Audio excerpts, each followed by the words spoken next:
রাতে ঘুমানোর সময় স্বামী স্ত্রী কখনো এইভাবে ঘুমাবেন না, যেভাবে ঘুমালে আল্লাহ তাআলা নারাজ হয়ে যায় এবং শয়তান খুশি হয়ে যায়। আপনারা স্বামী স্ত্রী যদি এইভাবে রাতে ঘুমান তাহলে আপনাদের সংসারে অভাব, অনটন, দারিদ্রতা কখনো অভাব হবে না। সবসময় এগুলোর পেছনে লেগেই থাকবে আপনাদের। এবং পাশাপাশি স্বামী নামের যে মানুষটা, ওই ব্যক্তি এই সংসার জীবনে থাকাকালীন এতটুকু উন্নতি তার জীবনে করতে পারবেন। চিন্তা, পেরেশানি, হয়রানি একদম আঠার মতো লেগে থাকবে তাদের জীবনে। আমাদের সমাজে ঘরে ঘরে এরকম অনেক স্ত্রী আছে যারা তাদের স্বামীদের খুশি করার ব্যাপারটা তাদের মাথাতেই রাখে না। আমাদের সমাজে প্রতিটা ঘরে ঘরে দেখলে দেখা যাবে এরকম অনেক স্বামী আছে যে স্বামীগুলো তাদের স্ত্রীর কাছে মানসিকভাবে নির্যাতিত হচ্ছে। কিন্তু আফসোসের বিষয় এটাই যে পুরুষ মানুষ তাদের ভেতরের যন্ত্রণার কথা, তাদের মানসিক পেরেশানির কথা, তাদের কষ্টের কথা কাউকে খুলে এতটুকু বলতে পারে না। অথচ কথা ছিল প্রত্যেকটা স্ত্রী হবে এক একটা স্বামীর জন্য প্রশান্তির এক একটা জায়গা। আমার মনে হয় প্রত্যেকটা নারীর বোঝা উচিত যারা বিবাহিত জীবনে এসে স্বামী পেয়েছে তারা এক একটা হীরার টুকরা পেয়েছে। কিন্তু অধিকাংশ মেয়েরা তাদের স্বামীকে ডমিনেটিং করার চেষ্টা করে, অপমান করে থাকে, ছোট করে কথা বলে, মানুষের সামনে ছোট করে ফেলে, স্বামীকে এতটুকু গুরুত্ব দেয় না।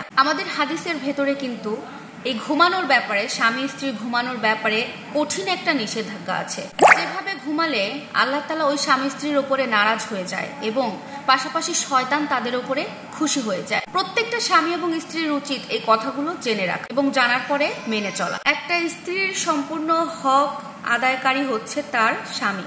এই জন্য এভাবে স্বামী স্ত্রী কখনো ঘুমাবেন না যেভাবে ঘুমালে আল্লাহ তাআলা আপনাদের উপরে অখুশি হবে এবং শয়তান খুশি হবে। কোনো স্ত্রী বা স্বামী তাদের দুজনের উপর রাগারাগি করে কখনো দুজন উল্টো দিক ঘুরে ঘুমাবেন না। এক কথা, একে অপরের উল্টো দিক ঘুরে কখনো রাতে ঘুমানো যাবে না। আমাদের রাসূলের ভাষায় যে স্ত্রী তার স্বামীকে রাগ দেখিয়ে পিঠ ঘুরিয়ে মানে উল্টো দিক ঘুরে যে ঘুমাবে, যতক্ষণ ঘুমাবে ওই স্ত্রীর উপরে ফেরেশতারা তত সময় লানত দিতে থাকবে। আর যেই ঘরের নারীর উপরে ফেরেশতারা লানত দেয় সেই ঘরে কিন্তু আল্লাহ তাআলার রহমত, বরকত কিছুই থাকে না। প্রত্যেকটা ঘরের ভেতরে কিন্তু নারীর মাধ্যমে বরকত আসে। প্রতিটা সংসারের ভেতরে কিন্তু এমনটাই হয়ে থাকে। সুতরাং আপনাদের এটা বুঝতে হবে যে স্ত্রীর ওপরে, যে নারীর ওপরে ফেরেশতারা লানত দিতে থাকে, সেই নারী যেই ঘরে থাকে, যে সংসারে থাকে, সেই সংসারে আল্লাহর রহমত, বরকত কিছুই থাকবে না। তাহলে সেই সংসারের উন্নতি, আয়, বরকত এগুলো কিভাবে হবে?